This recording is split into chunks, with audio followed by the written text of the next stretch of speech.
Vote ਕਿਹਨੂੰ ਦਿੰਦੇ ਹੋ ਫਿਰ? ਅਸੀਂ ਇਨਸ਼ਾਅੱਲਾ ਨਵਾਜ਼ ਸ਼ਰੀਫ ਨੂੰ ਵੋਟ ਦੇਵਾਂਗੇ। ਪਹਿਲਾਂ ਮੈਨੂੰ ਦਿੱਤਾ ਸੀ, ਪਹਿਲੇ ਵੀ ਉਹਨੂੰ ਦਿੱਤਾ ਇਕੱਲੇ ਇਕੱਲੇ ਚਾਹ ਪੀ ਰਹੇ ਹੋ। ਸਰ ਜੀ ਕੀ ਕਰੀਏ, ਮਹਿੰਗਾਈ ਇੰਨੀ ਆ ਵੀ ਹੁਣ ਤੇ ਕੱਲਿਆਂ ਚਾਹ, ਹੁਣ ਤੇ ਆਪਣਾ ਰਸਤੂ ਜਿਹੜਾ ਨਹੀਂ ਨਾਰੋਵਾਲ ਦਾ, ਉਹਨੇ ਐਲਾਨ ਕਰਤਾ ਸੀਗਾ, ਇਹ ਮੈਂ ਸਵੇਰ ਦੀ ਹੁਣ ਪੀਣ ਲੱਗਾ, ਨਹੀਂ ਤਾਂ ਮੈਂ 3 ਚਾਹਾਂ ਪੀਂਦਾ ਹੁੰਦਾ ਸੀ। ਉਹ ਵੀ ਤੁਸੀਂ ਲੁੱਕ ਕੇ ਪੀ ਰਹੇ ਹੋ ਇਕੱਲੇ। ਲੁੱਕ ਕੇ ਇਸੇ ਕਰਕੇ ਚਾਹ ਵਾਲੀ ਦੁਕਾਨ ਉਹ ਸਾਹਮਣੇ ਆ, ਉੱਥੋਂ ਇੱਧਰ ਆ ਗਿਆ ਵੀ ਉਧਰ ਕੋਈ ਮੇਰਾ ਮਹਿਮਾਨ ਨਾ ਆ ਜਾਵੇ, ਮੈਨੂੰ ਕੋਈ ਦੇਖਣਾ, ਮੇਰਾ ਕੋਈ ਯਾਰ ਦੋਸਤ ਨਾ ਆ ਜਾਵੇ।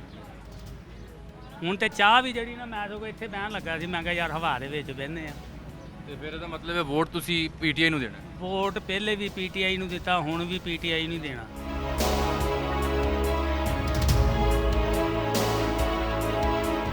पापड़ बेचते हैं, हाँ जी पापड़ में खुद भी खाते हैं या नहीं? खुद भी खाते हैं, पहले खुद ही खाते हैं फिर बाहर लेके आते हैं। वोट देते हैं? हाँ जी वोट भी देते पहले किसे दिया था? हैं, पहले नून लीग को, अब भी नून लीग को ही देंगे। क्यों?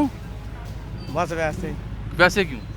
पहले भी नून लीग को दिया था, अब भी नून लीग को। पसंद है हाँ जी, बस, और कोई वजह नहीं है। हाँ और कोई नहीं। महंगाई से तंग नहीं बस है। महंगाई से तंग है, बाकी ये इमरान खान आएंगे फिर भी, वो आएंगे फिर भी। कोलू आज बंद किया है, ਹਾਂਜੀ ਬੰਦ ਕੀਤੇ की वजह बनी?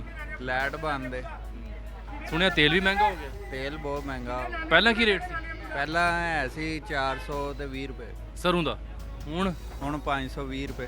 100 ਰੁਪਏ ਮਹਿੰਗਾ ਹੋ ਗਿਆ। ਹਾਂਜੀ ਤੇ ਲੋਕ ਸ਼ਿਕਾਇਤ ਕਰਦੇ ਨੇ ਆ ਕੇ, ਹਾਂਜੀ ਬਿਲਕੁਲ ਕਰਦੇ ਨੇ। ਤੇ ਵੋਟ ਦਿੰਦੇ ਹੋ? ਵੋਟ ਨਹੀਂ ਦੇਣੇ, ਕਿਉਂ? ਕਿਸੇ ਨੂੰ ਵੀ ਨਹੀਂ ਦੇਣਾ, ਦੋਵਾਂ ਨੂੰ ਨਹੀਂ ਦੇਣੇ? ਕਿਸੇ ਨੂੰ ਵੀ ਨਹੀਂ ਦੇਣਾ, ਵਜ੍ਹਾ? ਦੇਣਾ ਹੀ ਨਹੀਂ ਵੋਟ, ਉਹਦੀ ਕੀ ਵਜ੍ਹਾ ਹੈ? ਵੈਸੇ ਹੀ ਨਹੀਂ ਦੇਣੇ। ਤੰਗ ਆ ਗਏ ਹੋ? ਹਾਂਜੀ